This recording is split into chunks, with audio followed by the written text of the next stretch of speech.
Kami persilakan Bu Sadia. Siap-siap Bang Musa, Bang Ngejek. Terima kasih Pak Ketua. Bismillahirrahmanirrahim. Assalamualaikum warahmatullahi wabarakatuh. Selamat siang, salam sejahtera bagi kita sekalian. Pimpinan dan anggota Komisi 5 yang saya hormati, Pak Menteri, para Dirjen, beserta jajaran Kementerian Perumahan dan Kawasan.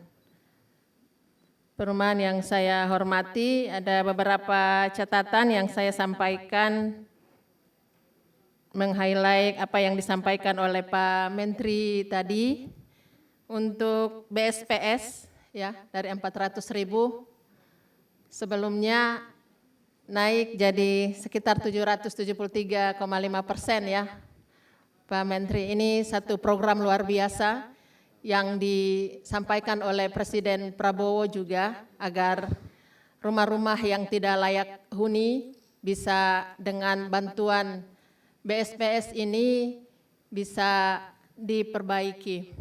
Nah, olehnya itu saya menyampaikan beberapa hal Pak Menteri. Yang pertama, sebagaimana tadi disampaikan oleh Bu Novi tadi, untuk beberapa persyaratan-persyaratan, ya, misalkan harus disesuaikan dengan DTSN. Ini menjadi salah satu catatan ketika dalam usulan-usulan rumah tidak layak huni, tapi dia tidak masuk data DTSN, sementara teman-teman balai yang ada di daerah perlu untuk menyelaraskan dengan persyaratan-persyaratan ini. Jadi saya mengusulkan ada simplifikasi atau menyesuaikan dengan kondisi-kondisi fakta di lapangan, jika kemudian persyaratan-persyaratan yang harus bisa menyesuaikan juga dengan situasi dan kondisi-kondisi di daerah-daerah yang memang masyarakatnya membutuhkan, harus menyelaraskan dengan persoalan-persoalan yang ada di daerah atau fakta-fakta di lapangan. Kemudian juga beberapa situasi ataupun persoalan rumah-rumah misalkan di daerah-daerah pesisir, nelayan, ini banyak yang mengusulkan Pak Menteri sebisanya kalaupun ada di mana yang saya temui misalkan disampaikan bahwa satu desa minimal 20 ya kalau tidak salah gitu. Nah, sementara kita juga ada kawasan di mana daerah-daerah yang memang membutuhkan di sana harus ada perbaikan-perbaikan ataupun rumah yang tidak layak huni ini tersebar di beberapa tempat dalam satu kawasan tidak sampai 10, sementara ini juga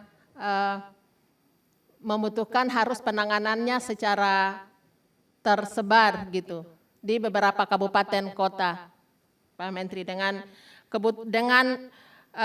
ketersediaan yang cukup besar, ya kita harapkan ada bantuan atau eksekusi dari kami Komisi 5 yang kalau sampai sekarang aja 774%, ya kita mengharapkan paling tidak proporsinya juga minimal 500% juga begitu. Ini usulan kami gitu, terutama daerah-daerah yang sangat membutuhkan ada bantuan-bantuan dari BSPS.